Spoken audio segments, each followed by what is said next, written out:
ముందుగా స్వశోధన ట్రస్ట్ వారికి వారి మేనేజింగ్ డైరెక్టర్ ఎం కరుణాకరరావు గారికి చాలా ధన్యవాదాలు తెలియజేస్తున్నాం. మా పాఠశాల తరఫున మాది గిరిజన ఆశ్రమ పాఠశాల.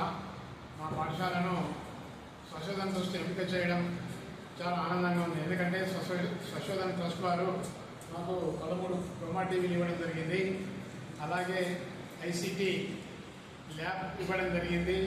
13 కంప్యూటర్లు కూడా ఇవ్వడం జరిగింది. దీనివల్ల గిరిజన విద్యార్థులకు చాలా మేలు చేకూరుతున్నది. ఈరోజు వర్చువల్ క్లాసెస్ ప్రారంభమైనాయి. ఈ వర్చువల్ క్లాసెస్ ద్వారా విద్యార్థులు చాలా ఆసక్తి కనబరిచారు. చాలా ఇంట్రెస్టింగ్గా ఉంది.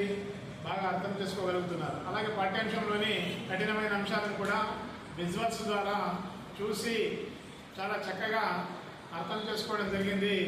ఇది ఒకసారి విజువల్స్ చూడడం ద్వారా వారు చాలా కాలం గుర్తుంచుకుంటారు.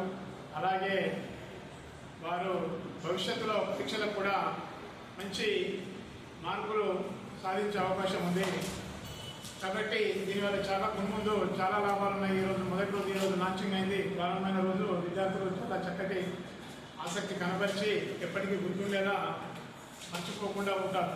ఎందుకంటే వర్చువల్గా విజువల్స్ చూడడం ద్వారా వారిలో చాలా ఆసక్తి నెలకొంటుంది. దాన్ని చాలా చక్కగా అర్థం చేసుకుంటారు. ఇక స్వశోధన ట్రస్ట్ వారికి మరొకసారి మా పాఠశాల తరఫున నా యొక్క ధన్యవాదాలు తెలియజేసుకుంటాను.